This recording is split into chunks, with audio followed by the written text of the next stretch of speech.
Every 4 years, the best 32 teams from around the world converge to determine who is the best soccer team in the world. 4 years ago, it was Germany.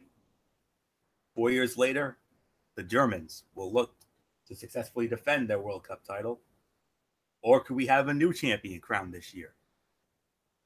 The best 32 teams from around the world will converge in Russia starting this Thursday to determine who is the best in the world. Hello, friends, and welcome to this very special edition of Strictly Sports. I am Anthony Florio. Tonight, we are going to preview the 2018 FIFA World Cup as only we can. And bear in mind, I am not an expert on this whatsoever, but luckily, I've got the A team of our soccer coverage, if you know what I mean. The one and only good old MF Michael Fletcher. And it's a special show because whenever this gentleman is here, it's always a special show. Rare appearance, but we're lucky to have him tonight. We're so glad to have him tonight. The one and only Derek Ferreira. Great to have him with us as well. MF and Derek will help you out, and they'll help you out the best way they can. I mean, these are the guys you want to listen to right here, because these two, let me tell you, they are the Port Authority of international soccer. Trust me. I mean, we've had many of discussions over the years, and I'm looking forward to just playing moderator. I don't know anything, so I'm just gonna, do the best I can. So gentlemen, if we're all set to go, let's run down the gauntlet here for the night. We'll run down each group, including the group of death. Gentlemen, let me know which group that is, because I have conflicting reports. I don't know which group is the group of death, but just address me when we get to it. And we'll run down all 8 groups, and then from there, we'll run down who these guys will think will ultimately lift up the World Cup on Sunday, July 15th. So it's going to be in 12 different venues within Russia, and they got the bidding rights in December of 2010. The drawing was held all the way back in December. And for the first time in a long time, Team USA will not be in it. Of course, these guys went on major rants about that. Go back to their respective channels if you missed it, or if you just want to see them again. The championship game will ultimately be on Sunday, July the 15th at Luzhniki Stadium in Moscow, Russia. So, with a seating capacity of 81,000.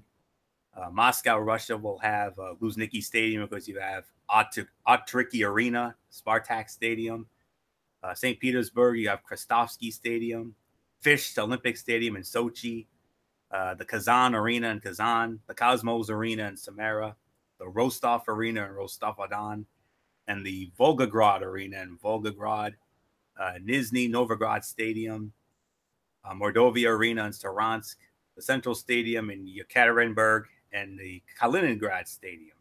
So those are your venues for this FIFA World Cup. So without any further ado, gentlemen, let's start it off. And we're going to start it off, of course, as only we can, with Group A. And in Group A, we got the host nation. We got the homeland, the motherland, Russia. We also have Saudi Arabia, Egypt, and Uruguay. So those are your venues. Those are your first 4 for Group A. Let's start it off with good old MF Michael Fletcher, our play-by-play. So MF, you have Group A. What do you like? Well, I gotta say, Anthony, first off, good evening, ladies and gentlemen. Welcome to this very special edition of the World Cup preview.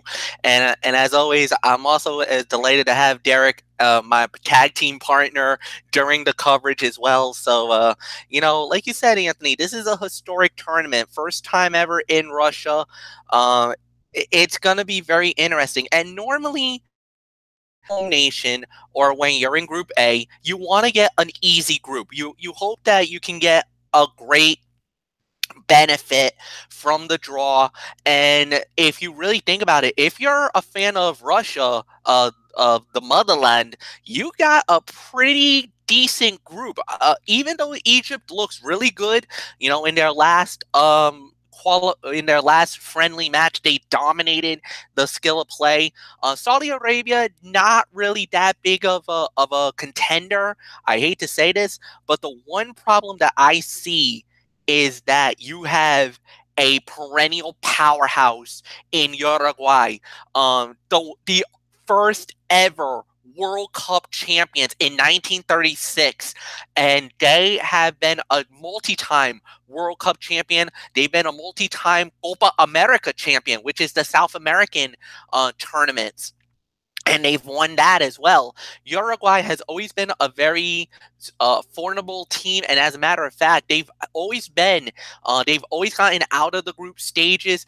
Sometimes they've even made it all the way up to the quarterfinals. There was in one World Cup where they made it to the quarterfinals, and they actually fell short. So Uruguay, I think, will easily get out of the group. I think they will be the group winner. I think Russia will have enough to get by and be that second team. I think Russia is a better team than Egypt, even though, like I said, Egypt looked really good and they look like they got momentum going into the FIFA World Cup, which is going to be very interesting. But it all begins on Thursday morning at 11 a.m., which is a 6-hour difference in Russia. So you're talking 12, 1, 2, 3, 4, about 5 o'clock in the afternoon in Russia. And it's going to be them in Saudi Arabia. And then when you go onward, then you got Egypt and Uruguay the next day at 8 a.m. This is all East Coast time slot, ladies and gentlemen. So when we talk about this, that's what we're looking at. And and this is going to be a very interesting situation. But like I said, I think Russia and Uruguay will go through. I think they will be in the final 16, or they'll be in what we call the knockout stages of the FIFA World Cup. Saudi Arabia, I just don't think they have enough to get there. And Egypt, maybe if they pull an upset here or there, they go through. But I just don't think that they have enough firepower to get through. So Russia and Uruguay, with Uruguay being my group winner in Group A. Derek Ferreira, come on in, my friend.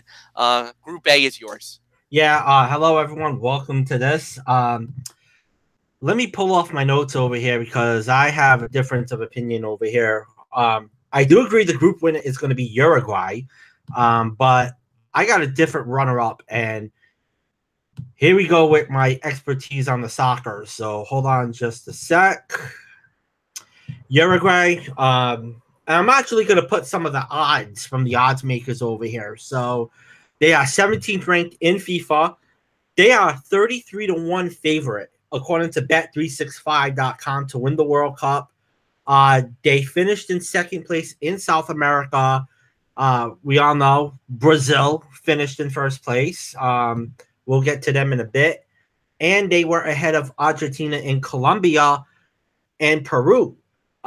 Last time that they were in the World Cup was 2014. They lost to Colombia in the round of 16. And yeah, in 2010, they actually finished in fourth place. And that was at that time when they were my most fun team to watch.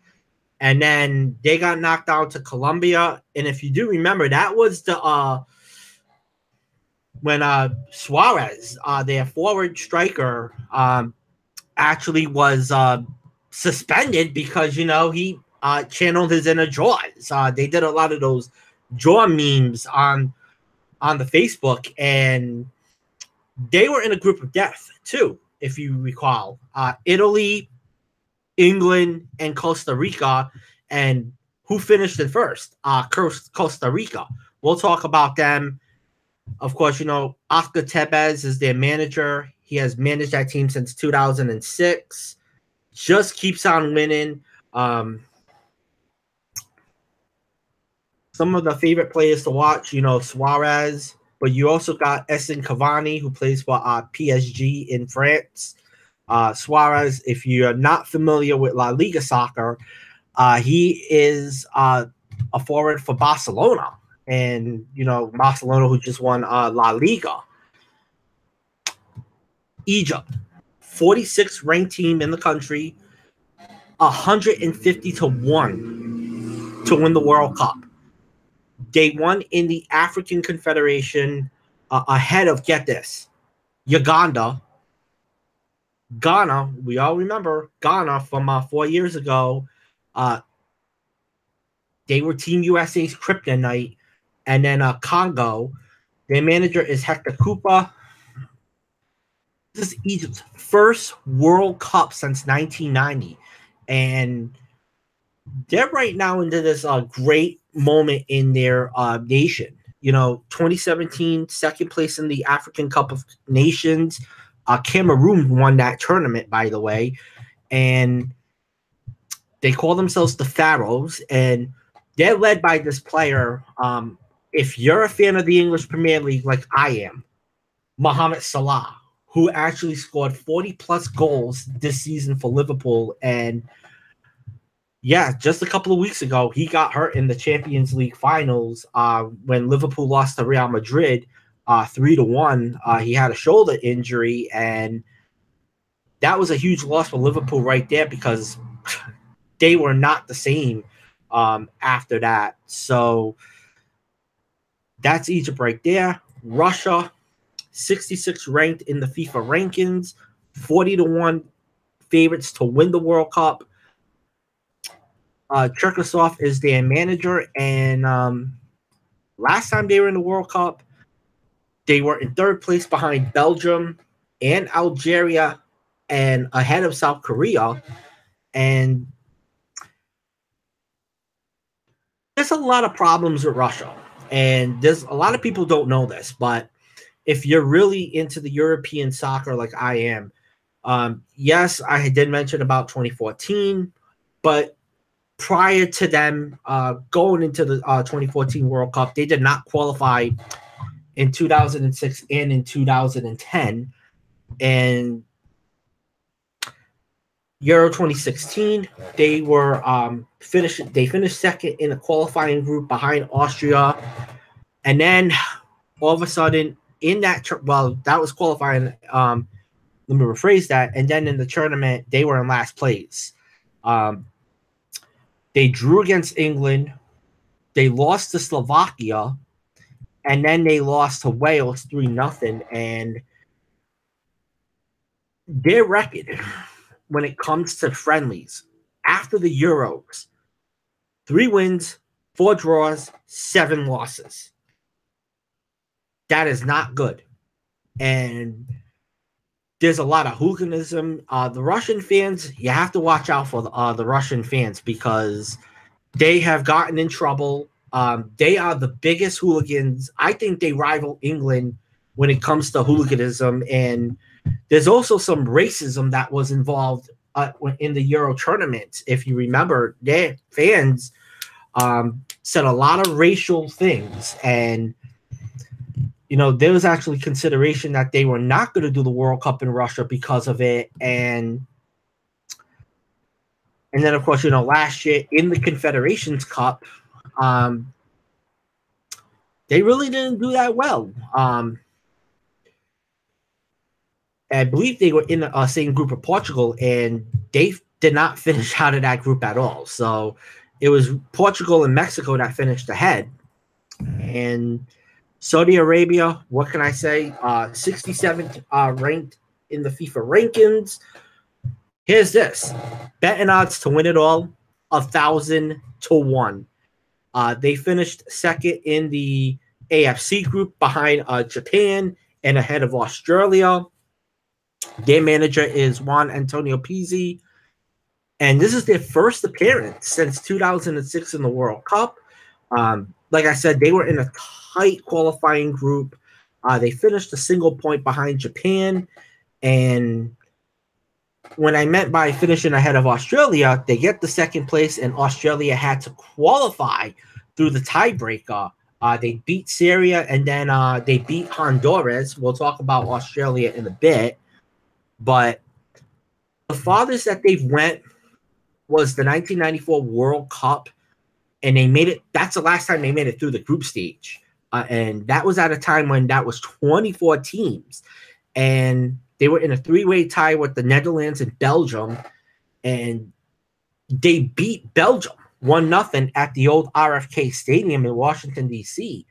Sahad Al Adarin was the one that scored the goal for that, and they haven't really made it out of the Asian Cup group since 2007. So at the end, this is how I'm gonna go with the final verdict. Definitely Uruguay is gonna finish ahead in Group A. Group B, it's really between Russia and Egypt. If Russia finishes in second, they're going to be happy that they're going to the round of 16, but it's all about Mohamed Salah. He's not going to play in that first game against Uruguay, but he's going to be playing in the second and third game of the group stages. And if he does, and if he's healthy, I think Egypt makes it into Group A. Saudi Arabia, I will say this, they are my boogeyman team. They're going to need a lot of luck. If I'll say this Group A is not really the best group. It's more of a group of life for Egypt. I mean, for Uruguay, but Egypt and Russia, it's really who really wins that game. And if it's a draw, it's really going to go into goal differential. But right now, for me, I'm going to go Group A with Uruguay and Egypt, and let's talk about Group B. Keep your mic on, Derek, because they're going to be leading off on our Group B coverage. We got your team, Derek. We got Portugal, along with Spain, Morocco, and Iran. I think I know where you're going with this one. Yeah, there might be a little bit of a surprise over here. So, Group B. Let me talk about Iran first and foremost. This group, by the way, there's a lot of stuff with Portugal and a lot of its history. And I'm going to share that with you guys. So get ready for a history lesson over here. So Iran, let me get into this group, this team first. They were the first team to qualify for the World Cup. This is their 5th World Cup finals. And the last World Cup appearance was in Brazil in 2014. They've never won a match. The last match that they won, believe it or not, was, get this, 1998 against the United States.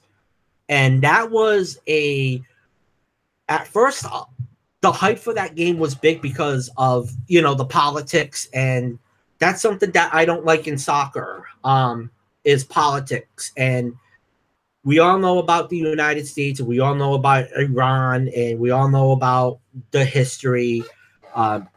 And that tournament was held in France, by the way. And they actually had the police officers in France that night dressed up in riot gear because something was going to happen.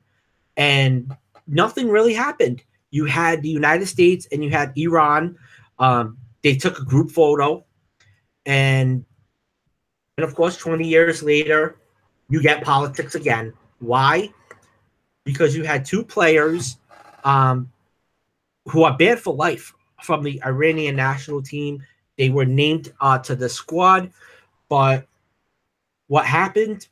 You had a player, Mossad Zoji, who plays for, what's the name of that team? Maccabi Tel Aviv. The European team, they play in Israel, and we know that Iran and Israel are not the best of friends. They never will. And another player in Hassan Haji Safa, he plays for a Greek club team called, and I don't follow the Greek league, by the way. So, Pene Onos. So, that's what happened. Manager, get this.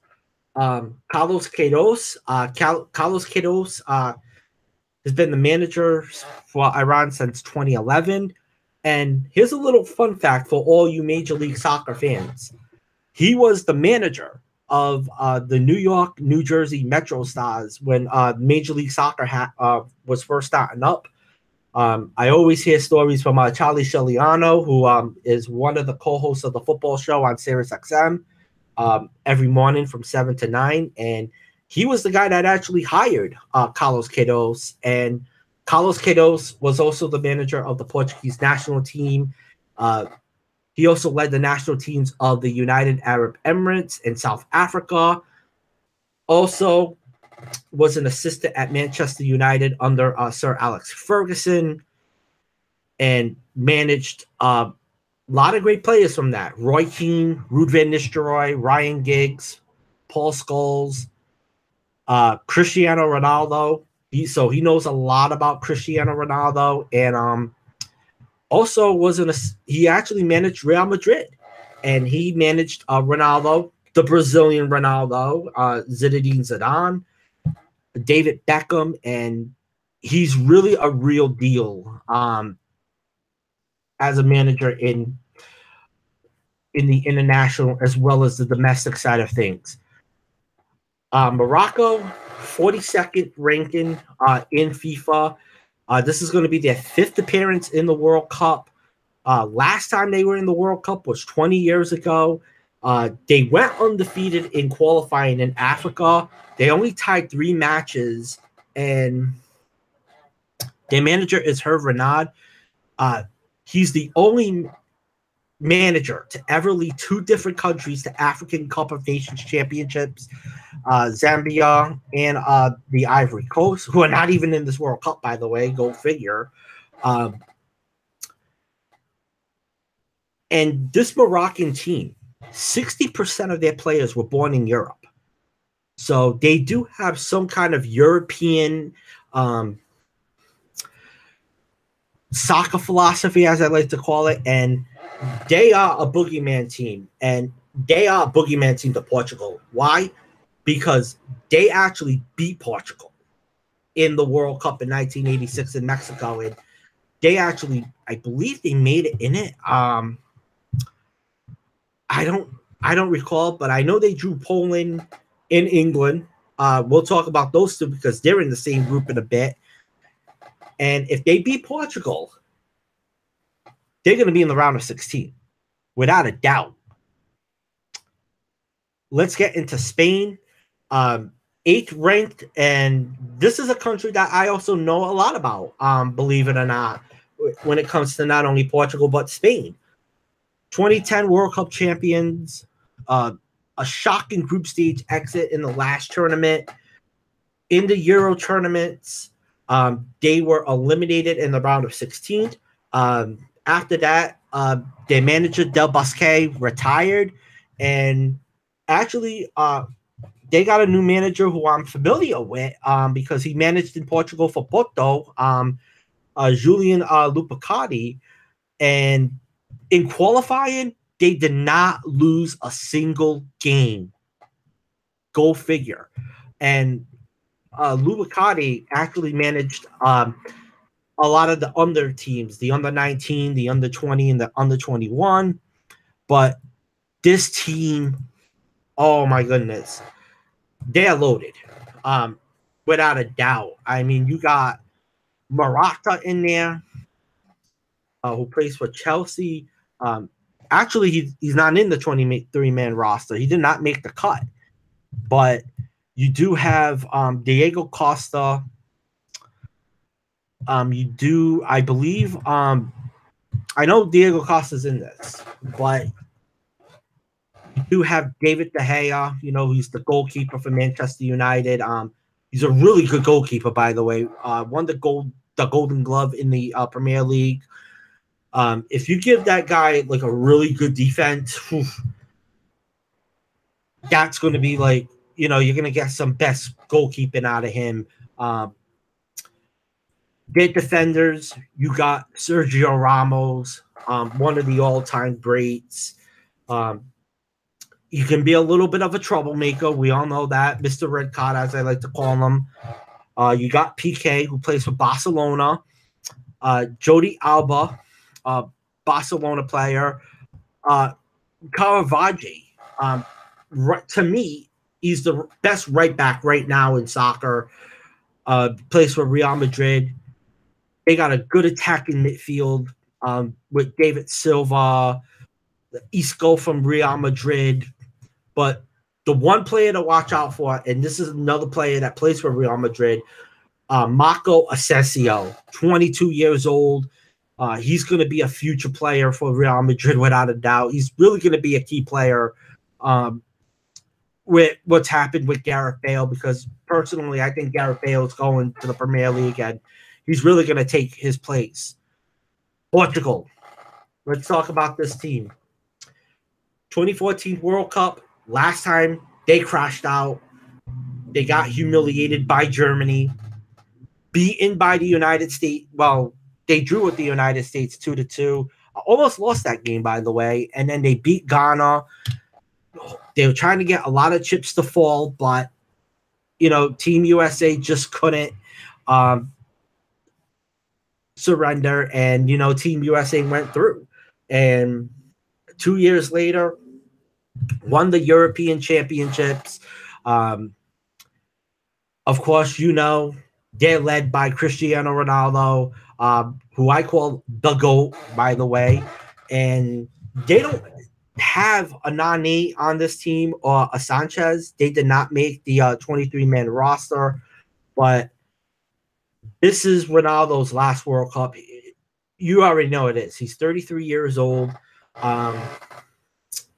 He's won the Player of the Year for FIFA, the Ballon d'Or, however you call it. But whenever there's a World Cup, you know there's going to be a Ronaldo story. And each of the 3 appearances that he's been in the World Cup, he's only scored 1 goal. But there's going to be a lot of pressure on him because there's a lot of talk about his future. The papers in Portugal yesterday reported front page that he's leaving Real Madrid. There's 3 clubs, Juventus in Italy, Manchester United. I don't think they have the money to pull it off. I know it'd be a great signing for Moreno, but I just don't see him doing it. They don't have the money. But the team that I think to me is the ultimate favorite, PSG in France. And if he goes to PSG along with this other player we're going to talk about in a bit, Neymar, that's your European champions for next year. With those two, that is going to be a great team right there for him and Neymar. I mean, that team's going to be unstoppable in Europe next year. So my prediction, of course, you know, the first match, really the first match is going to be next week, Portugal and Spain. A lot of history. They call it an Iberian rivalry. And the reason, because Portugal and Spain are near each other. And a lot of players from Portugal have gone to Spain. Portugal, their league, the Liga Norte, is basically a development league. A lot of these players that play in that league, they go to other parts of the country in Europe. They play in France. They play in Germany. They play in England. You name it. But it's just that rivalry. And go figure. The last time that Portugal did beat Spain was in the Euro 2004 in Portugal. That got them through the knockout stages of that tournament. But since then, Spain has owned them. 2010, the World Cup, 2012 in the Euros. So it's going to be an interesting match. And then you have Iran and Morocco. Whoever wins that game, they're going to have the bragging rights at first. But I still have Portugal and Spain going through to like the knockout stages. But I watch out for this Moroccan team. If Morocco beats Portugal, then this is a boogeyman team. And remember, this World Cup can have a boogeyman team. And there's plenty of them that could happen in this tournament. This is another one right here, Morocco. So I'm sticking with Portugal and Spain, and I'm going to toss it to Michael Fletcher. And that's the one thing I actually never ever thought was the boogeyman team, because you hardly ever talk about the boogeyman teams, but there's those who sneak up under you. You don't even talk about them. They fly under the radar, and then the next thing you know, surprise, ambush, and that could happen in any part of the World Cup. Definitely, I agree with Derek that I like Spain and Portugal to get out of the group, and I'm going to openly admit it, that first matchup, and me and Derek will be covering that game intently because that's one of the marquee matchups. That's going to be a matchup that the whole world will be watching because I think Spain definitely felt like they really had a bitter taste in the mouth 4 years ago after they were literally humiliated in the FIFA World Cup, and they really want to bounce back. They brought a really loaded team, like Derek alluded to. There's a lot of guys from Barcelona, a lot of guys from Real Madrid, Atletico Madrid. They are all well represented in this club. And the thing is that it's always a plan. It was a 10-year plan that Spain did. And if you think about it, they won 3 consecutive tournaments before that disaster in the FIFA World Cup. They won 2 European Cups and the 2010 FIFA World Cup in South Africa, and they won it all. And they were at the time the number 1 country in the world. They were the most dominant country in literally a 6-year span. They were dominating in European soccer and the world.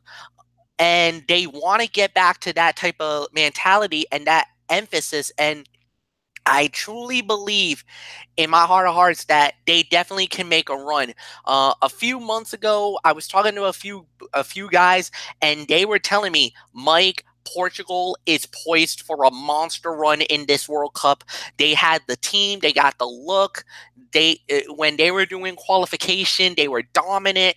And like Derek said, you don't have Nani there, and that's a little bit of a shock. But you do have some really good players, and then led by practically the best player in the world right now, Cristiano Ronaldo, CR7.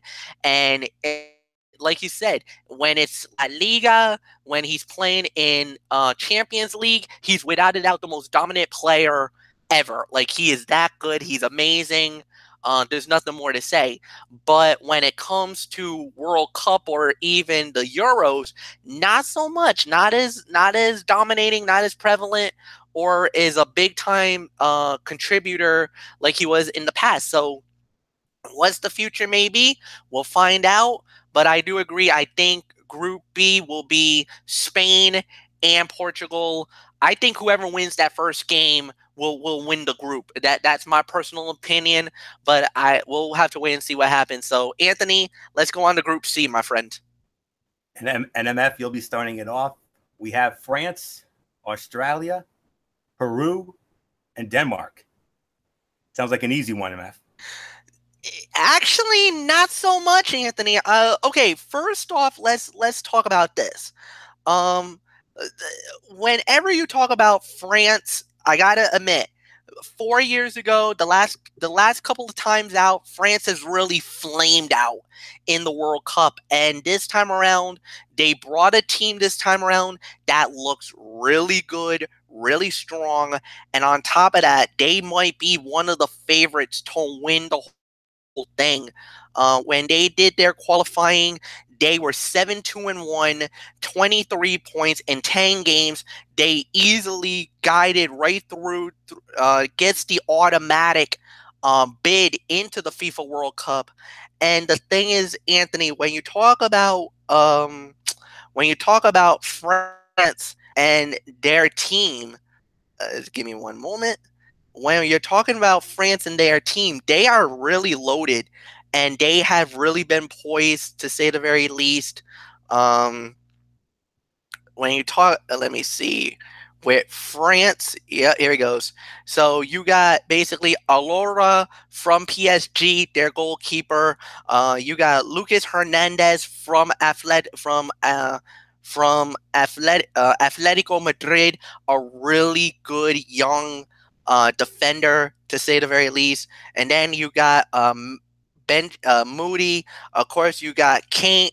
But the one guy that you're gonna want to talk about is, Anton Griezmann from Atletico Madrid. He is the star of the team. He is the one guy that you want to see, and he will be the pace setter. He's the one that fills up the goals. He is the CR7. He is the Messi. He's the one. He's the Bombayang. He is the one that you want to see, and he will definitely be the pace setter for the team. For the Socceroos, for Australia, look, they made it through. They got in on the qualifying of the FIFA World Cup. They actually had to do the play-in. They got off in the playoff and got in. That's how they got their automatic ticket. But you got it. Tim Cahill. Tim Cahill is the star of the team. We'll wait and see what happens there. Denmark, really good young team as well. I think Derek will allude to more on Denmark than anything else. And the thing is with Denmark is they absolutely hammered Ireland into submission during the European playoff that could give them the right to the World Cup. First match 0-0, nothing going there, and then a 5-1 wipeout in Dublin, which was an emphatic. And I remember this game very vividly because I was with my good friend, our good friend Kaiser Butler, and we were watching that match, and I was in a state of shock at how dominant Denmark was to go through. And then, of course, Peru, basically one of the usual suspects that we would see in the FIFA World Cup. They've always been there for the last few years, but the biggest problem is they lost their captain. Their captain of Peru suspended for the World Cup due to PED use. That's a major problema. I don't believe they're going to get through. So for me, I'm going to go with the two European squads. I think France will win the group pretty handily. I think the second group will be Denmark coming out because I was really impressed with that second leg when they went up against Ireland, and that 5-1 beatdown was an emphatic message, and they've been playing so good. Even in some of the friendlies lately leading into the FIFA World Cup, they've been looking pretty strong. So I really got nothing more to say. Derek Ferreira, it's all yours, my friend. Okay, here we go with Group C. France, without a doubt. I mean, they got talent. Don't get me wrong. I mean, I can see this team, they've improved since the last World Cup, and they did lose to Germany in the last World Cup, but they got their revenge 2 years later in the Euros. But the thing about the French, I mean, you've known a lot about their history. I mean, from their Kardashian Jersey Shore drama that they had in 2010 in South Africa, the whole thing with Karim Benzema. And if you don't know, I'm not really going to get into the Karim Benzema story, but their manager, Didier Deschamps, I mean,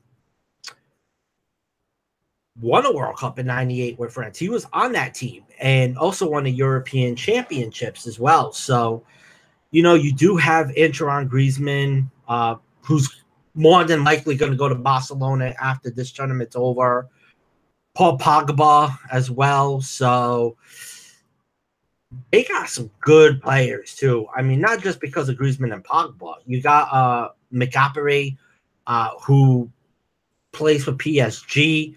So you got Loris, their goalkeeper, who plays for Tottenham in the Premier League as well. So, and Rafael Varane for Real Madrid. So let me see their rankings quick. 7th ranked in the world. Denmark. Okay, let's get about this team. That game with Peru, I'm very interested in, and I got some news on the Peru side of things before I get into my prediction. Their manager, not much drama. Their manager is Hadiide, and There's been talks about him going back to the Norway national team, but you have Kasper Dolberg, who will be playing up front, and he got some quality. But you got Andreas Colonelis, and then you got Nicholas Bentenner, and behind the sticks, you got Kasper Schmeichel, and Kasper Schmeichel is a second-generation player.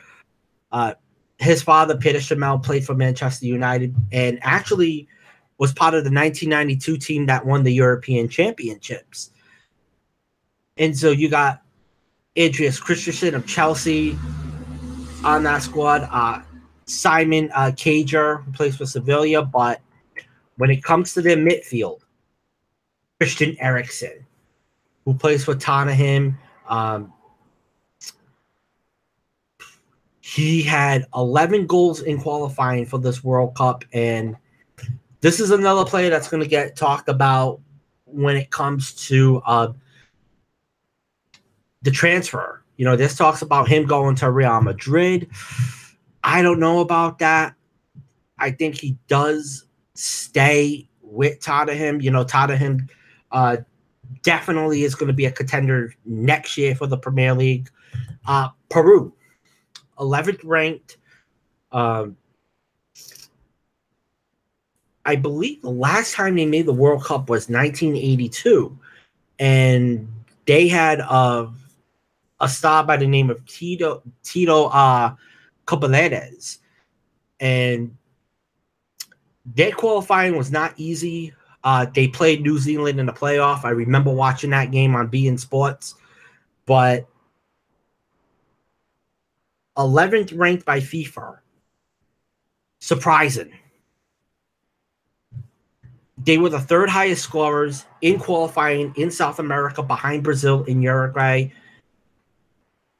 And they have a manager who is from Argentina, Ricardo Gracia. And let me just say, when I saw this team 2 years ago in Foxborough when they played Brazil in the Copa America Santiago, I saw this team. I saw this team that was hungry.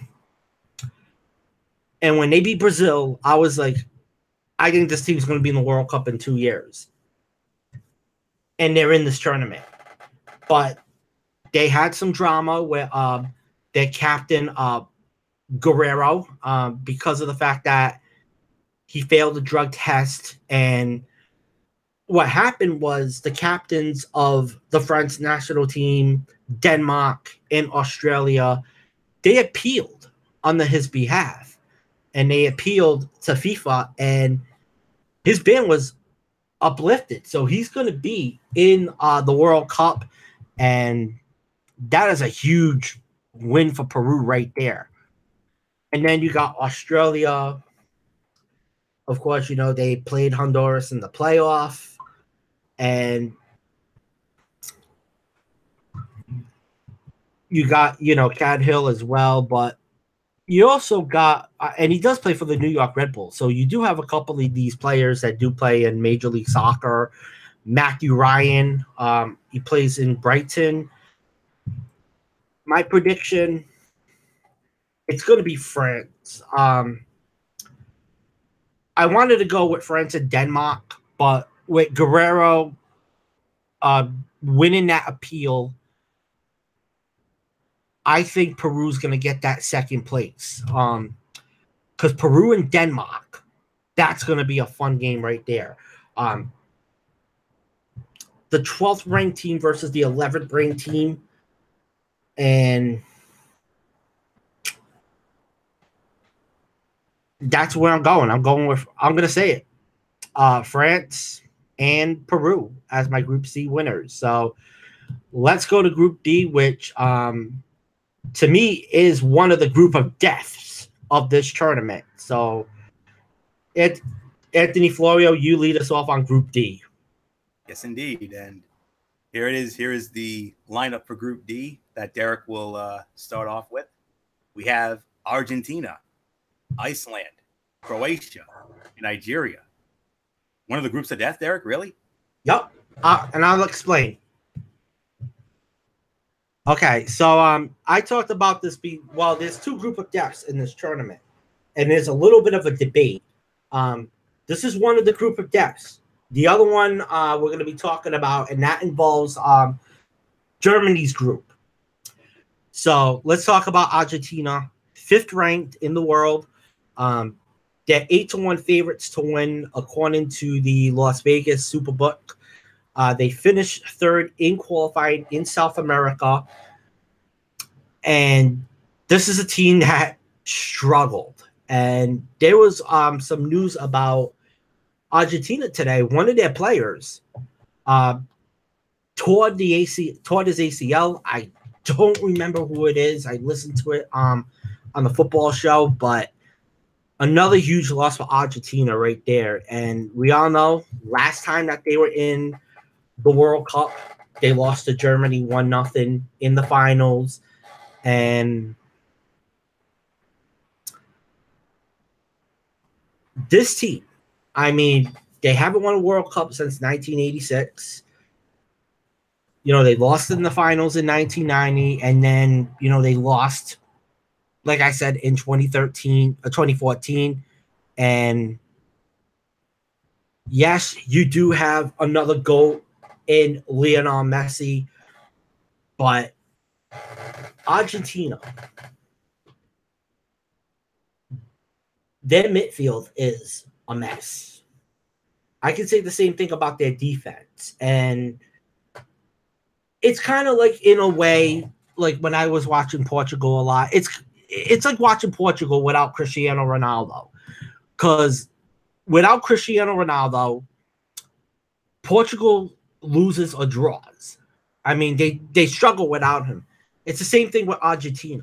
They struggle without Lionel Messi. And if you play a team, if they play Germany, Spain, or Brazil in this tournament, if they run into one of those 3 teams, they're one and done. If they do finish in second place, if they finish in second place and have to play France in the round of 16, I think they're done too. I'm already saying it right now. Croatia, 18th ranked in the world, 13-1 favorites. They qualified by a playoff against Greece. They finished 2nd. Get this, and this is the team that we're also going to be talking about in just a bit. So I'll save that. Croatia, they got players that play in Real Madrid, Barcelona, Inter Milan, and Juventus. You do have Luka Modric, Ivan Rakovic, Ivan Persic, and Mario Mendusic. And I could say this is a golden generation for Croatian soccer. But, of course, there is drama surrounding this team. Why? Because of Luka Modric. I'm not getting into that story. And they got a decent defense. It is okay. You also got a defensive player in Dejan Lovren. You do have Semi Valajesco from Atletico. But really the bread and butter of that team is going to be in the midfield. And let's talk about this other team. And I believe this is the team that finished ahead of Croatia, Iceland, the 22nd ranked team in FIFA. First ever World Cup appearance. A population, get this, 335,000 people. We talk about you must be Cinderella teams. We talk about, this year, UMBC, what they did to Virginia, Loyola Chicago. Iceland, this Cinderella story happened in 2014 in the qualifications for the European Championships. when you beat the Netherlands, when you beat Turkey, and then you qualify for the European Championships, and you're in the same group of Portugal, and you finish in first place, ahead of Hungary and ahead of Portugal. Nobody expected that. And then you beat England in the round of 16, only to lose to France in the quarterfinals. It's their story. I mean, this team, they're dangerous, and they are a tricky team. Just ask England, and you can ask me, because when I saw them play Portugal, they gave Portugal headaches in that game. But the one thing that I do like about that team, I can't even say it, the thunderclap, or the Viking thunderclap. When you have so much of their supporters doing that, that became a pop culture story. So Iceland, I would watch out for this team. Another boogeyman team, and a very serious boogeyman team. Nigeria, 47th ranked in the world, 200-1 favorites to win the World Cup. They topped its group ahead of Zambia, Cameroon, and Algeria.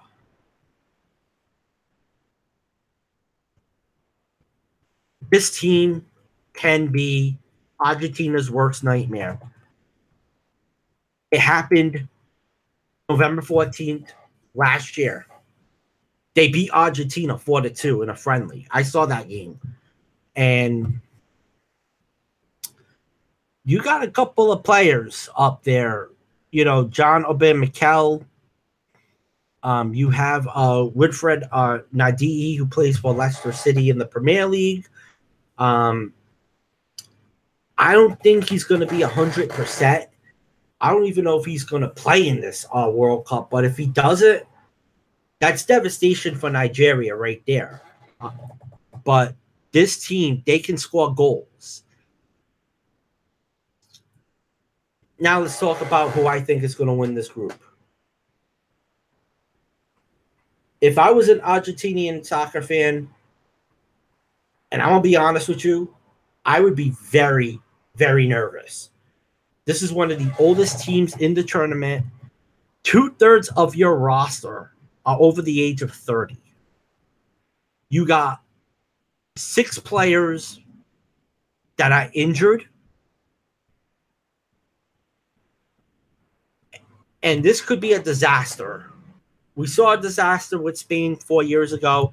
This could happen to Argentina. And everyone knows that Argentina has not been the same after that Copa America Santiago.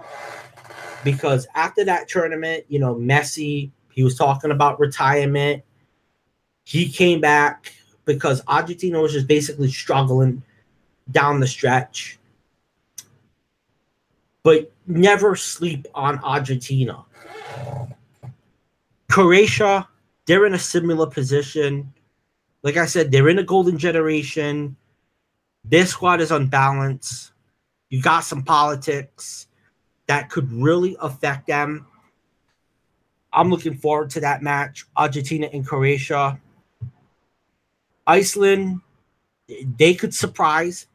They could do something. And then Nigeria, they can do something as well. So this definitely is a group of death, and it has the potential to be.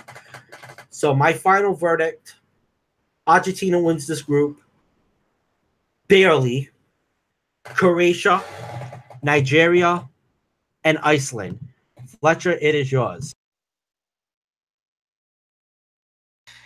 Yeah, this is actually one of the hidden gems of the World Cup, and I agree. This could be a group of death situation. I think Argentina should go through, but the injuries do have me concerned. I'm a little concerned about the injuries. I think you've brought up a very valid point about the injuries and everything else for Argentina. That is definitely something that needs to be considered. The second spot, this is going to be the tougher one because, like you said, Iceland is a sneaky team. They had a historic run in the European tournament. Croatia, I don't know if they're going to be good or not. I don't know.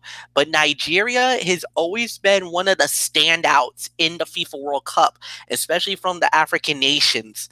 I think they might actually be good enough to make it through. We'll wait and see what happens. But I do agree that Argentina should win this group and win it pretty handily.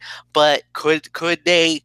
But I would be really concerned when it comes to beyond that. But we'll wait and see. So, Anthony, why don't you set up Group B, because that's why I got to lead off. All right, moving on to Group E. Now, I had conflicting reports when I did my research. Some had this group as the group of death, and some had the group that follows this as our group of death. But I know these guys will settle that debate in a moment. But here's Group E that MF will start it off on. Proverbial World Cup favorite, Brazil. We also have Switzerland. We've got Costa Rica, and we have Serbia. MF, like I said, this group and our next group were conflicting reports on some of the previews I read that one of these two groups was the group of death. Is this the group of death, or is it the next one? Honestly, for me, I believe the next one is the group of death. But even though I think this group is definitely a dangerous group, it's a strong group, it is a fearful group, no doubt about it. I think, look, here's the thing. If you talk about Brazil, obviously you're thinking, okay, they're back to that old way, the beautiful soccer. They're looking really good. They looked really strong in qualifying. They actually were one of the more powerful teams. But now they lost Dani Alves. And Alves is one of the anchors of the defensive lineup, and he's gone. He's out of the tournament. He got injured in the French final, basically the battle of the champions for the French, that big cup for them, and he got hurt. He's out of the World Cup. That's a major gap you got on the defensive side, and that's going to be a little bit of a fear and a trouble that you don't know what to expect. At the end of the day, you just have to deal with the business at hand, deal with what you got going into the battle. And yeah, Switzerland, definitely a very interesting team, a very dangerous team you got to keep a close eye on. Not a powerhouse by any stretch of the imagination, but they are good enough, and I truly believe that they're going to be really good. Costa Rica, they were one of the powerhouses in the CONCACAF group, no doubt about it. You know, we're going to talk about Mexico in a little bit. Costa Rica was also one of those strong teams. The Ticos really they just had this flair for themselves. And, you know, following the CONCACAF, which I do, and of course I cover a lot of the South American level of the areas. Those are like my two home bases. This is going to be very interesting to see. But whatever the case may be, it's going to be real fun. It's going to be real powerful, and what we're going to see. And then Serbia, you know, they're a decent team, but I don't think you're going to get much out of it. But I'm going to say this: Brazil should easily win the group. But then there's two horses that is basically there, which is Costa Rica and Switzerland. I can't put my finger on either one who's going to get out of the group. That's why this is a group of death level, because a really good team is going to get left in the cold, and this is going to stink for one of those two. I think Brazil can go through. I don't think they're going to have much of a threat or much of a problem because they are that good. But the biggest problema I'm going to see is if you're Costa Rica, if you're Switzerland, unless there's a draw where it goes to goal differential, you're going to have to win that second match. And that's going to be a very crucial match, to say the very least, because one of the two is going to go through and the other one's going to be going home. So we'll wait and see what happens. This is not a major group of death, but it is considered one of the groups of death, or when we say in Spanish, el grupo de muerto. So, and nothing more to say. Derek Ferreira, it's yours, my friend. Yeah, Group B. I was doing some research on this as well, and Brazil. Let me talk about Brazil thoroughly over here. See. Okay, number 2 ranked in the world by FIFA. 4-1 favorites to win the World Cup. They finished in first place. We all know about what happened in 2014, and they're the ultimate favorites. And they've not failed to reach the quarterfinals since 1990. 5-time champions, 1994 and 2002. We all know, in my generation growing up, runners-up in 1998. 4th place. And what happened with that? They were demolished. 7-1 to Germany. Neymar missed the game because of the injury. Thiago Silva was suspended. And then they lost 3-0 to the Netherlands. I talked about how they were bad in the Copa America Santiago. And their manager was Dunga at that time, and he was fired. And there was a lot of panic in Brazil that this team was not going to qualify. Something was not right. And then Tate, who was their manager, he actually managed the Corinthians, a very big team in Brazil. I do follow some of the Brazilian, the Serie A. They call it the Brazilian Serie A over there. He goes in. There's a different vibe with that team. And Brazil easily dominated in qualifying for this World Cup. And when you also look at Switzerland, 6th ranked in FIFA, 101 favorites to win the World Cup. They beat Northern Ireland in a playoff. They were actually in the same group of Portugal. So they beat Portugal in the first game. And then in the last game, they lose to Portugal. And they were also another dangerous team. They actually were another leading scorer candidate in the group. I think they were second in that group. Portugal was number 1. But them and Portugal basically like wiped the floor with, I do remember Hungary was in that group, Latvia, the Faroe Islands. There's another one I can't even get on top of my head. But the 2014 World Cup, you know, they were a boogeyman team in that last World Cup. And yes, it was Andorra. I just looked that up right now. Andorra was that other team that I couldn't get on top of my head. But they had a strong, so far this year, they've had a strong performance. And they finished second in the European, in Euro 2016. They finished behind France and ahead of Albania and Romania. And they only scored 2 goals.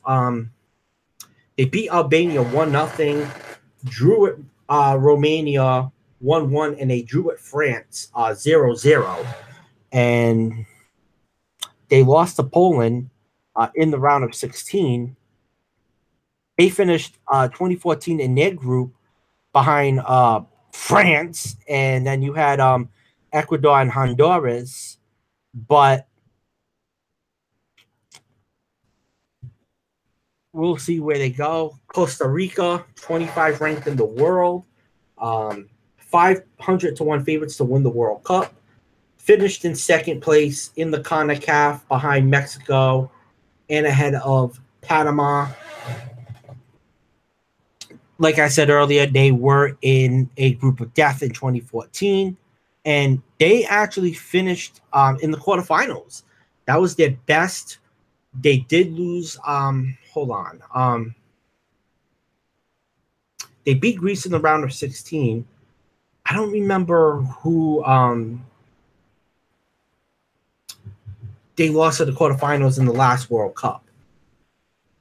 And then there was some drama because George Luis Pinto left after that 2014 run. He took over Honduras. That left Pablo Renchape. And then that was replaced by Oscar Ramirez. And they've been a little bit of a clumsy team. They've had mixed bags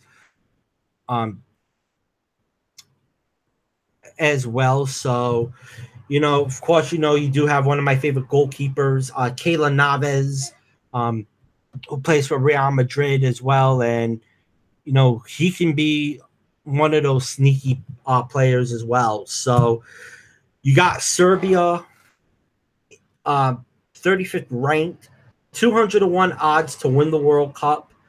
They finished first ahead of Ireland, Wales, Austria, Georgia, and Moldova. Last time they made the World Cup, 1998, they were not known as Serbia. They were known as Yugoslavia. And they've not qualified for the Euro since 2000, when they were also known as Yugoslavia. Their manager was Muslin. He got fired in October, and that led to their new manager coming in, Krasitic. So, who wins this group? Of course, Brazil's going to win this group, without a doubt. I mean, you got the biggest player in the world, Neymar, and, this Brazilian team down the road is going to be, something tells me this is going to be the next team they're going to be the next dynasty in soccer. With Neymar, they got another player coming up, a 17-year-old player by the name of Rodrigo, who's getting a lot of attention from Real Madrid. They're comparing him to, believe it or not, Neymar. And then, some of those players down there like Casemiro, who plays for, Real Madrid. And so, I mean, they're going to finish in first. And I could say Switzerland is going to finish in second.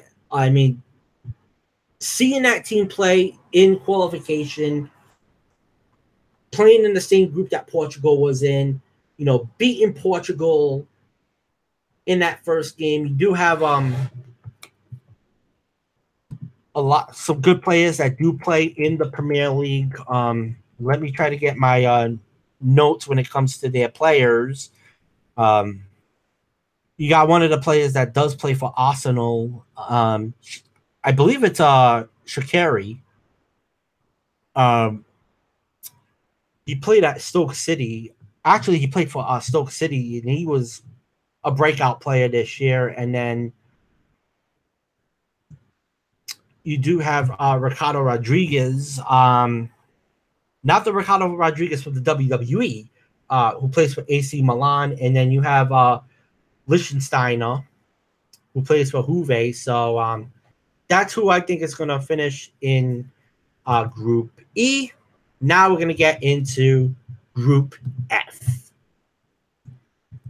And according to MF, he says it's the group of death, and we'll see if Derek agrees in a moment. I think this might be it right here. The defending champions, Germany, another powerhouse, Mexico. We also have Sweden and South Korea. Derek, was MF right calling this the group of death? Oh, yeah, without a doubt. This is a group of death. Number one ranked team in the world, Germany. One of the strongest records in World Cup history. Last time that they missed the quarterfinals, you got to go back 80 years, 1938, and they were the defending champions. And then, we talked about how they beat Argentina, and then, they did win the Confederations Cup, basically using a B team. But there was some big news when the 23 team roster came out. Leroy Sand did not make the roster, and I just don't understand why. He plays for Manchester City in the Premier League, but they also got some health issues. Their goalkeeper, Manuel Neuer, who plays for Bayern Munich, has been out for the majority of the season, hasn't played a competitive game since last year. He's the captain for this team. But you do have Marc-Andre Stegen, who plays for Barcelona. But their defense, you got Jerome Boateng and Matt Hummels, who plays for Bayern Munich. Jonas Hector, who plays for FC Cologne. You got Joshua Klimek in there as well as your defender. And their midfield's got some experience. You got Ozil, who plays for Arsenal. Toni Kroos, Real Madrid. Thomas Muller for Bayern Munich.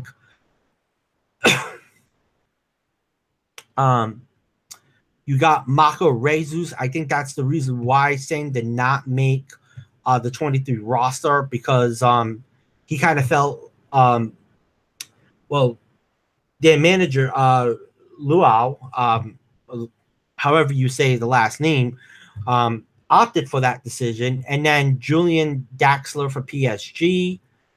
Julian Brandt, who plays for Bayern Leverkusen. Mexico. They got a strong World Cup pedigree. They have not missed out on a finals tournament since 1966. They've never gone beyond the quarterfinal stages. Last time that they were in this tournament, they did lose to the Netherlands. Personally, I think they got screwed in that game. I can debate that for another day. Their manager, Juan Carlos Osorio, they were talking about this today in a friendly against Scotland. The Mexican soccer fans basically booed him. I don't understand why. But you do have Osher, their goalkeeper. He was amazing in the last World Cup. Rafael Marquez, 39 years old, is going to be playing in his 5th World Cup. You got Miguel Lehun, who plays in Portugal for Porto. You got Carlos Salciso, who plays for Frankfurt in Germany. Hector Moreno, who plays for Real Sociedad in Spain. And their attack, they got a pretty good attack. Hector Herrera, I hate that player. Him and Jesus Corona, those are the two guys I hate for Mexico. I mean, they've tormented Team USA for years, and they've also tormented in the Portuguese league as well. You got Gradado, who plays for PSV, Marco Fabian, and then, of course, you got Giovanni Dos Santos, and then your attacking player, Chicharito. And then you have Hervin Lozano as well from PSV. So that's really their bread and butter. I mean, you got Raúl Jimenez and Palata. Sweden, 23 ranked team. They finished in 2nd in Group A. But here's the thing. What did they do? They eliminated Italy to get to the World Cup.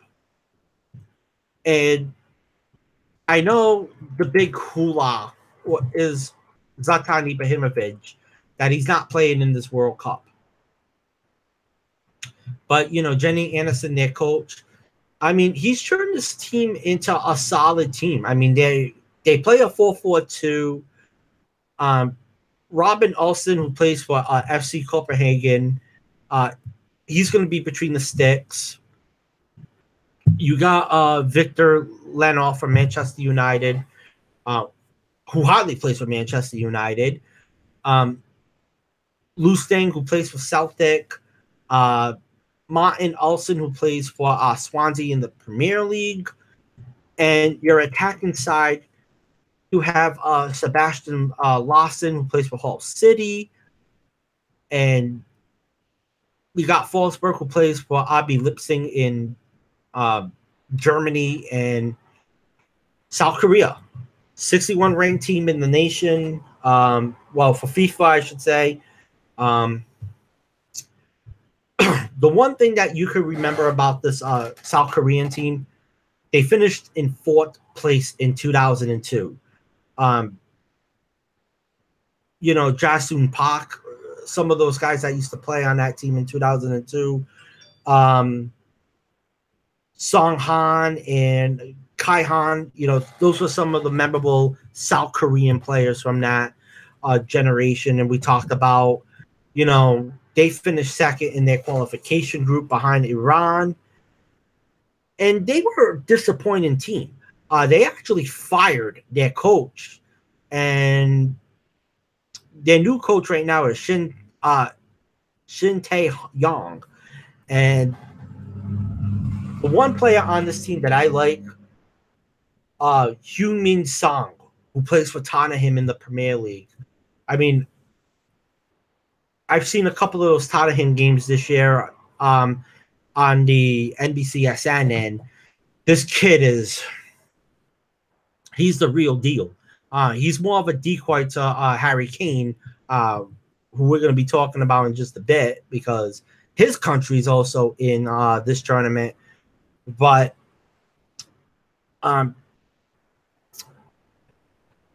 you do have some veteran players like Lee Chung-yong. The midfield, you have Ki Sung-young, who plays for Swansea. He's the captain of that team. But you also have Ko Ja-cho, who plays for Esbjerg. And you got this 20-year-old player, Lee Sung-woo. He was selected after just playing in one friendly. So I want to see what this kid can do. I got Germany finishing this group. This isn't going to be a cakewalk for Germany, without a doubt. They play Mexico in their first game. I mean, Sweden, they're going to be difficult to break down. Sweden, I have to say, too, they're under a youth movement as well. A couple of years ago, they did win the Euro under-21s against Portugal. So, they're a team that's trying to get a golden generation up front. I think they can pull an upset. South Korea could, if Song actually plays and has one of the big World Cups, honestly, I can see this team going into second. But I'm betting on Germany and Mexico to go to the round of 16. And Fletcher, it's yours.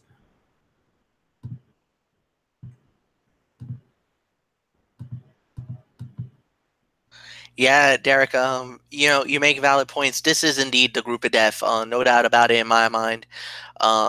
It's going to be fun. This is always a good battle, and it's going to be that first matchup right out of the gates that's going down on the 17th, on June 17th, and that's going to be the game in Moscow, and which is going to be it's going to be Mexico and Germany. That's going to be a huge matchup, no doubt about it. And the thing is, you got basically the defending World Cup champions against, if you think about it, the best team in North America, the best team in CONCACAF, which is Mexico. And I got to be real honest with you, when this draw came out, if you were a Mexican fan, you probably were a little nervous coming out of this one, because you had Germany. Sweden is no slouch either. They were a really good team. And South Korea, they could surprise a few people, even though a lot of people don't believe they're going to be much or a relevant squad. But they could sneak up and surprise a few people. The South Koreans have done very well. As a matter of fact, in 2002, which was in Korea, Japan, they made a deep run in the FIFA World Cup. So I mean, they could surprise a few people along the way. However, if you want to really put the pressure on me, I think it will be Germany and Mexico that gets out of the group. I know I'm probably going to get a little bit of some heat, especially from Kaiser Butler, who is actually Swedish. So from Sweden. So I think I'm going to have some explaining to do about my logic about that choice. But that'll come at a later date. So Anthony, set up Group G for me. Maybe not. It's certainly not as loaded as Group F, but let's look at it. We have Belgium, Panama, Tunisia, and England. MF, who comes out of Group G? Not by name recognition, definitely not a group of death. However, Panama could sneak up and surprise a few people. They did actually sneak into the FIFA World Cup and get in after the United States actually junked the bed against Trinidad and Tobago. One of the teams that actually benefited from that was Panama. Panama actually got the lucky break and actually got through because of that mistake there.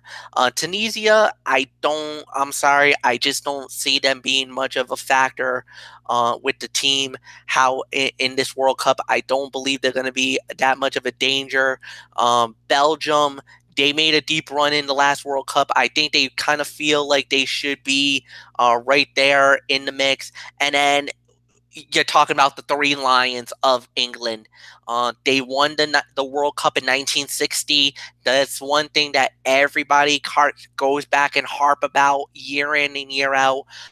For the team that many people, if you believe all the Brits, they said they're the creators. They were the originators of soccer in this world. So they were the ones that brought football to the masses. So there's always that debate. Some Brazilians say, no, it was us who brought it to the world.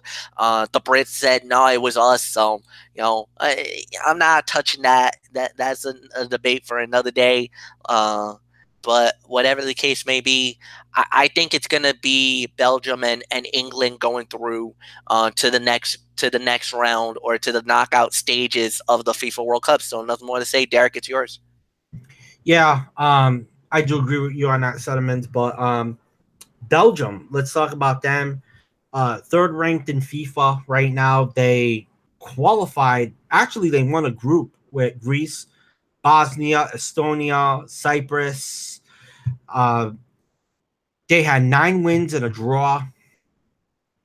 43 goals scored. They only gave up 6.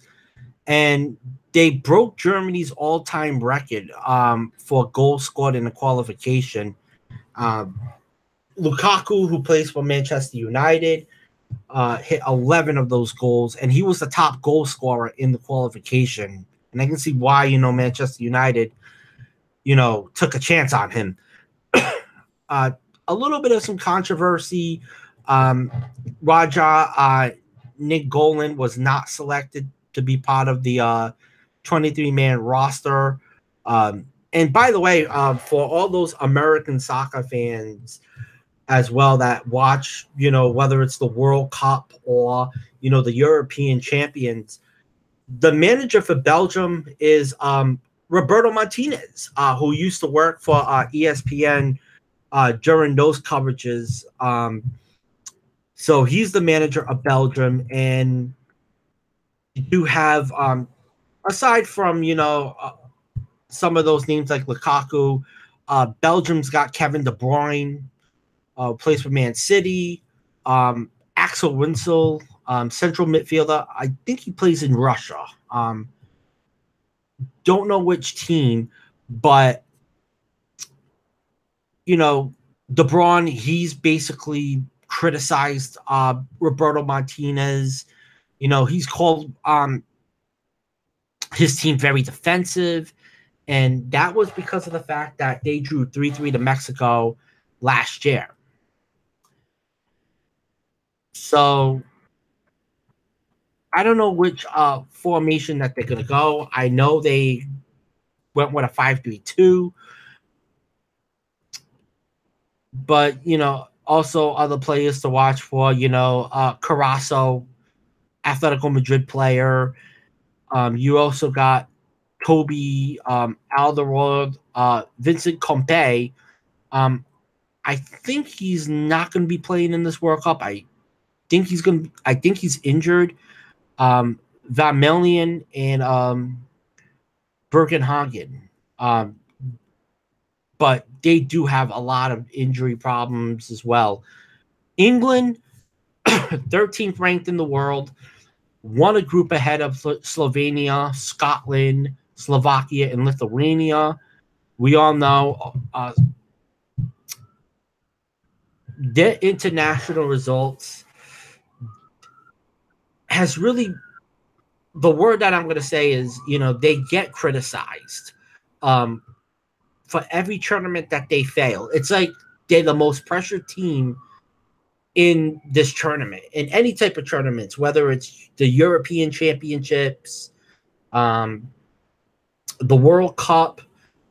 And after the Euro tournament, Sam Allardyce lost his job, and they promoted Gareth Southgate, who was the manager for the under-21 team. And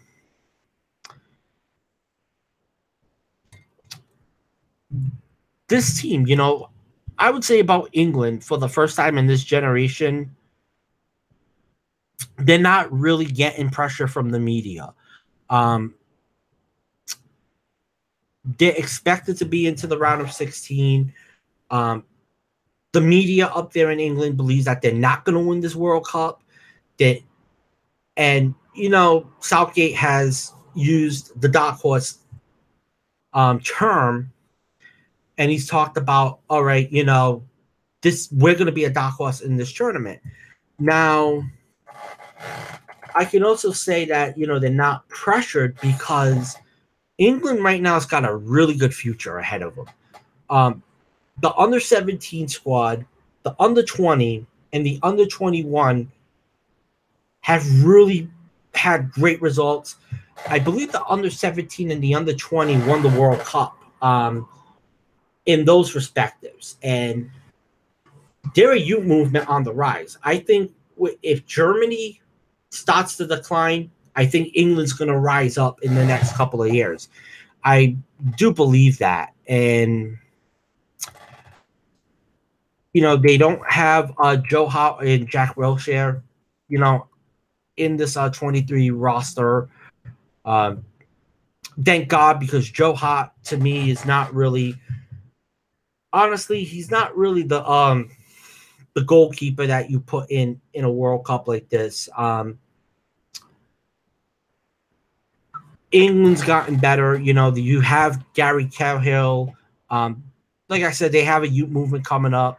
Jamie Vardy, Ashley Young, Dele Alli, Raheem Sterling, Harry Kane. I can even say Rashford, because I saw a little bit of the game yesterday they had with Costa Rica, and Marcus Rashford had a really big game.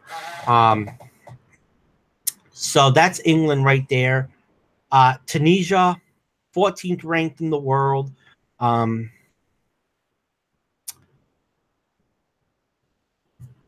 They also suffered a huge loss when their star player, Yusuf Mascalini, got hurt. This team, they're going to defend. They're going to be a safety-first approach team. I don't really see this team going into the round of 16, honestly. And then Panama, they got the gift of getting into the World Cup, dumping the United States out of that tournament. And many of their players are over 30 years old. They're gonna want to stay organized. They're gonna want to launch attacks on the counter. For them, this is a wonderful achievement for them to be in the World Cup. But I do agree it's going to be Belgium and England that go through to the knockout stages, and let's finish it off with our final group. And Derek, you'll start it off. Our final group, Group H, we have Poland, Senegal, MF's country, Colombia, and Japan. Who do you like in Group H, Derek? All right, I'm going to leave Colombia off for Michael Fletcher since he is the expert in that. Poland, number 10. They're a 66-1 favorite to win the World Cup. They won its group ahead of Denmark, Montenegro, Romania, Armenia, and Kazakhstan. But let's talk about the Polish team. 1974 through 1986, they made 4 straight appearances. And then they had a couple of letdown years. And then, 2002, 2006, they made the World Cup. And in 2016, in the European Championships in France, I thought that was really their coming out party. They made it to the quarterfinals. They lost to Portugal. And that's what got them into the top 5 in the FIFA rankings. They haven't had that breakthrough performance when it comes to the FIFA side of things, but you do have Robert Lewandowski, prime player. There were some players back from the glory days with Poland, but Lewandowski, I believe he's 30 years or older. And this is going to be their last shot, because after that, I think they're going to be more into trying to find out who the next players are for the golden generation. They scored the most goals, I believe, in their group, 28. Denmark had 20. I've always been suspect on their defense. They allowed the 4th most goals, 14. By the way, and they only lost 1 game in the qualifiers, but they did have 3 clean sheets as well. So that's Poland. Colombia, like I said, I am going to save that for Fletch because he knows the stuff about Colombian football and the history. Let's see, the Senegal. I want to talk about Senegal over here. 28 ranked team, 200-1 favorites to win the World Cup. They won its group ahead of the Burkina Faso, the Capo Verde Islands, or you call it the Cape Verde Islands. Now they call it the Capo Verde Islands, and South Africa. And they didn't lose a game in the process. 4 wins and 2 draws. That's great. But I have to be sorry over here because they were a docked a bit. Because they needed to beat Burkina Faso and Cape. They needed to beat those teams that I mentioned. And I think Senegal is one of the less tested African teams when it comes to, the African nation. And then Japan, 60th ranked team in FIFA, 300-1 favorites to win the World Cup. They won their group ahead of Saudi Arabia, Australia, UAE, Iraq, and Thailand. And this is their 6th straight World Cup appearance. And they actually punched the ticket to the knockout stage in 2002 and 2010. Then they can nod at winning its qualifying groups, but their offense tied Saudi Arabia with the most goals, 17, 1 more than Australia, Um, Iran's defense, like I said earlier, was the cream of the crop. You know, that's why they got in, because of their defense. And who do I think is going to win this group? Without a doubt, I'm going to say Poland and Colombia. That's who I think is going to win this group, and I'm going to toss it to Fletch.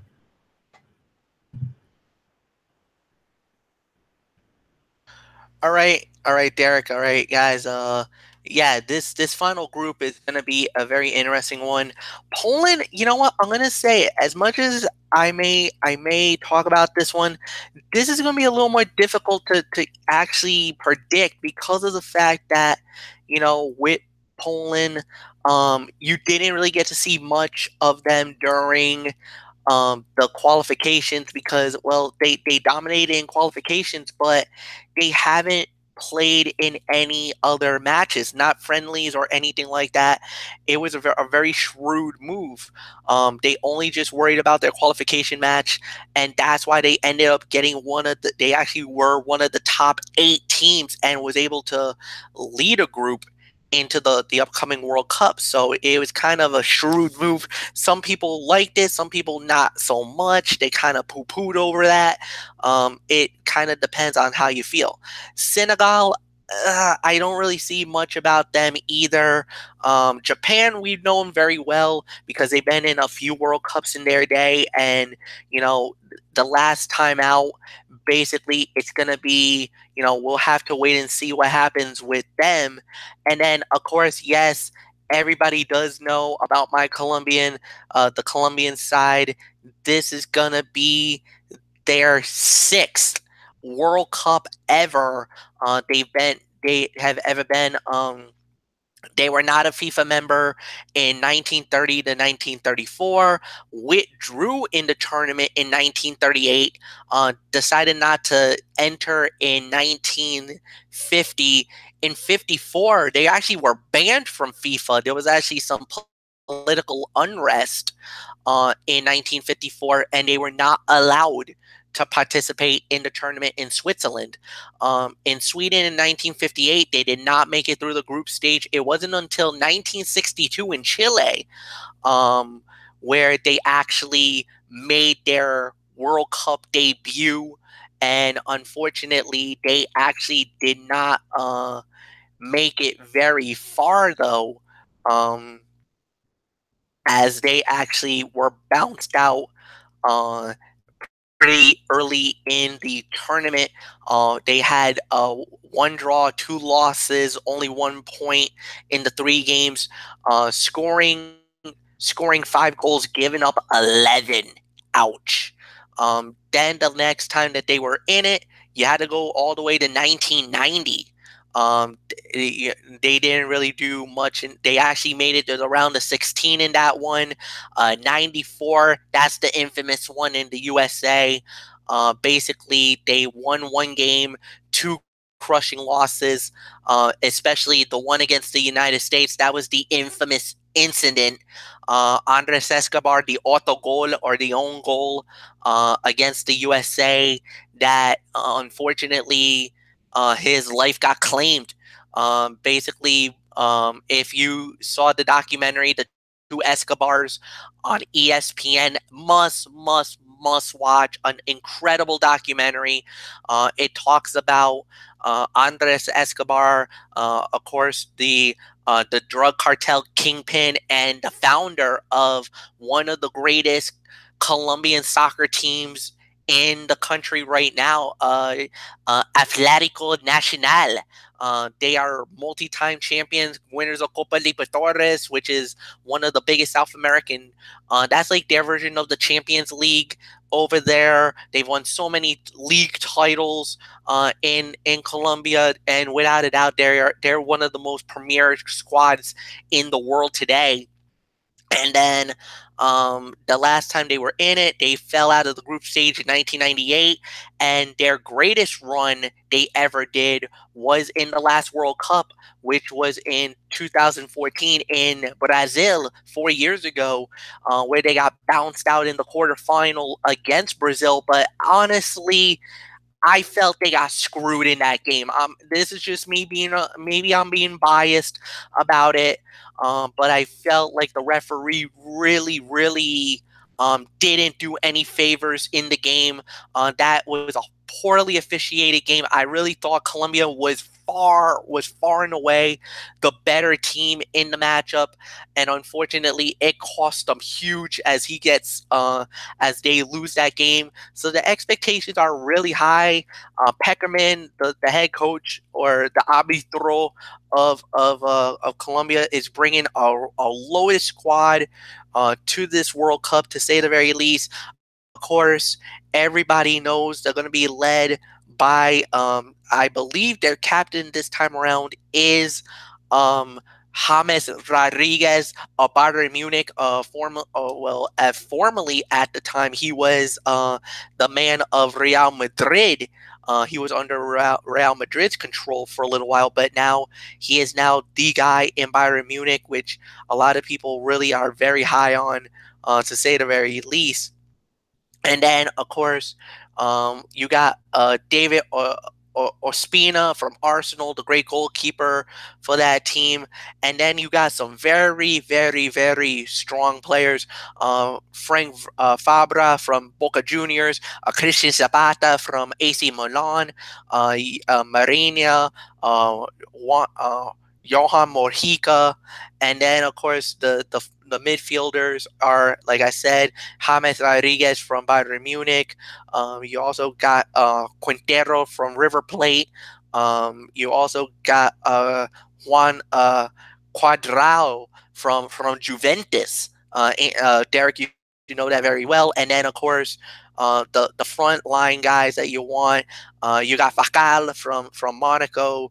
You also got Carlos Baca from AC Milan, and you also got Miguel Borja from Palmeiras, and Luis Manuel from Sevilla, from the Spanish league, from La Liga in Spain. So, I mean, these are absolutely some devastating players, and you kind of feel like if you're Colombia, the expectations are probably, they're not as high, but you want to build off it. And I truly feel that, you know, being in this group here, they should easily make it out of the group.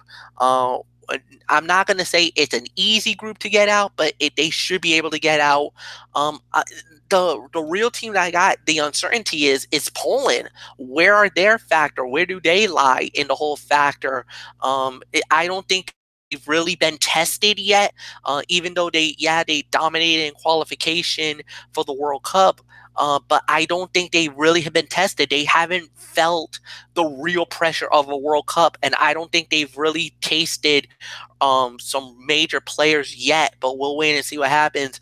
Very interesting situation because of the fact that Colombia will have to play Japan first. When they did play, they played 4 years ago, and it was Colombia 4-1 winners. They easily dominated over Japan in the game. It kind of really wasn't much to talk about. Cuadrado got the first goal in the 17th minute on a penalty kick, and then Jackson Martinez, who's not on this team, who was on the team 4 years ago, not in this team, put 2 goals in that kind of really broke the game open after the Japan scored. That made it 3-1, and then James Rodriguez started his great run where he ended up winning the Golden Boot for the World Cup, as he was able to get 6 goals in the tournament. And that was the first of his 6. So we'll have to wait and see what happens. I think Colombia and Poland will go through. Anthony, it's all yours. All right, gentlemen. It's time. MF, I'm going to start it with you. You have the winners. You have the matchups all written down for the knockouts and the whole 9 yards. Who do you like in the knockout stage, and who do you ultimately think will lift the World Cup on July 15th? This is tough. I mean, you got to talk about the usual suspects. Obviously, you're going to think, okay, Brazil, Germany. I think when this is all said and done, and I'm gonna pull a surprise here. I think Spain. I think España is gonna win the World Cup. I think it's Spain. The reason why I think it's Spain is I love their team. They're so deep. They're so good. They're talented. I just feel like they got the right. They're in the right group. Group B, you don't have to deal because when you think about it, the first matchup you're going to have to deal with is the winner of the Group A matchup. So whoever you get from Group A out of Russia, Saudi Arabia, Egypt, and Uruguay, you have to face in that next round. Then you have to deal with either Group C or Group D. You really have a really good looking situation if you're Spain, where really you don't have much of a threat going in until you reach possibly the semifinals. But if you go there, then you might run into a Brazil, then you might run into a Germany, then you might run in. But the thing is because of the way that the bracket is broken down and the way that it's set it up, I think España is in a great position, a great market for me, to say the very least. At the end of the day, I'm going to say it. I think Spain is going to win La Copa Mundial. I think they're going to be the new world champions. Spain wins the FIFA World Cup 2018. Derek, it is all yours, my friend. Yeah, I got a top 5 over here. So my number 5, I'm gonna have to go Argentina. I think Messi needs that World Cup. I mean, to solidify his legacy. And I know with Cristiano having the European Championships, he wants to be the guy that says, you know what? You might have had a European Championship, but I got the better competition, the World Cup. I just don't think it could happen, especially with most of that team being suspect. France, number 4, mainly because of the fact that they got a lot of players on the rise. Deschamps is under a lot of pressure because this is his last.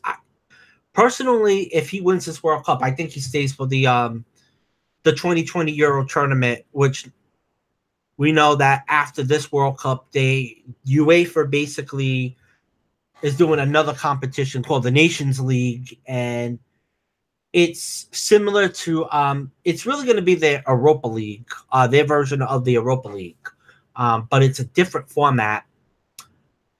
If France loses, he's out of a job, and there's a lot of rumors. The next man in charge could be Zinedine Zidane. We know, and it makes sense because, Zidane left Real Madrid. We all know this past, was not the best year for Real Madrid. They did win the Champions League, but I knew Zidane was going to get fired. Either way, if they did not win the Champions League or they did, if they did or not, that's what I'm trying to say. So France has that pressure. Spain, to me, is my third favorite. They got a lot of great talent. They got a great youth movement coming up. Last summer, they did win the Euro Under-21 tournament. So that's a team that's coming back on the rise. You have a really good manager over there. I think they could be a threat to Germany. But I think it's just a smidge year or two away till they get their dynasty back. Germany is at number 2. They still want to keep their recognition as the best team in the world. But number 1, my favorite, it's going to be Brazil. 7-1s in their head. Neymar goes in with a lot of... Neymar, let's just say, he's not at 100%. He was out for a couple of months with that ankle injury in the Champions League. But I think he's got a lot to prove. If they had Neymar in the World Cup 4 years ago, honestly, they would have won the World Cup. That's my what if right there, part of the what if files. If Neymar was in that tournament, not hurting that game against Colombia, I think they could have gone all the way and played Argentina in the finals and beat Argentina. But that didn't happen. 2016, they did win the Olympics, the gold medal in the Maracana, defeated Germany as well. So there's a lot of uprising for Brazil.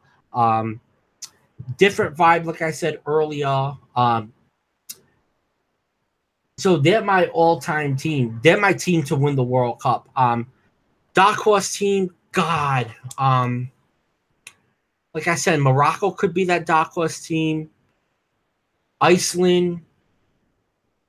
I mean, those are the two teams coming on top of my head right now. I could even say Sweden. So it's going to be a really interesting tournament on Thursday. So I got Brazil winning it. So let's just end this. All right. Since this is one of our special shows, I say we just, cast away the shout outs for this time around. We only do that on our regular shows. So, yes, indeed. So, we want to thank you all so very much for tuning into this very special edition of Strictly Sports as we just previewed the FIFA World Cup. MF, Derek, great job. I mean, you guys just showed your stuff. I mean, this is why you guys are our A team without a doubt. So, upcoming content, of course, we have Ridiculously Raw coming up on Monday night. And that's a make or break show right there because, we've been very critical of Raw over the last few weeks. We'll see what happens with that. Hopefully we get a good show. Praying for it. 2 fatal 4-way matches. Natalya, Ember Moon, Alexa Bliss, Sasha Banks, the women's Money in the Bank competitors for Raw. And the men's Money in the Bank competitors will have a 4-way of their own. You got Bobby Roode, Braun Strowman, Finn Balor, Kevin Owens, and that face-off with Nia Jax or Ronda Rousey. So that goes down on Monday for Raw. And of course, my Tony's take on 205 Live and Impact Wrestling as always. And then Tuesday, over on MF's channel, we got the Cerebral Smack Talk with MF and our crew. We'll run down SmackDown Live. They've got a women's summit with Paige. That should be interesting. And we'll see if MF has a Mikey's mindset. Next Friday, Derek, do we know the docket for next Friday night yet? I'm kind of like thinking of doing the Strictly Sports next week. But you also have the Money in the Bank pay-per-view as well. So I think based on what we've seen the last couple of days in sports, right now, I'm going to say Strictly Sports Friday night. Because, we just had the finals conclude tonight. We had the Stanley Cup last night. We also got some breaking news that happened here in New England. And then, of course, Michael Bullock did his, Special Olympics. He could have done, like, his experience if we had the Strictly Sports tonight. So I'm going to say it. We'll have Strictly Sports next week. Definitely. Even though there is an NXT TakeOver show. Yeah. Okay. All right. I mean, we could move it for Thursday night, and then we could do the NXT and Money in the Bank preview next week. So is that what we're gonna do? We're gonna do Strictly Sports, a special Thursday Strictly Sports. Yes.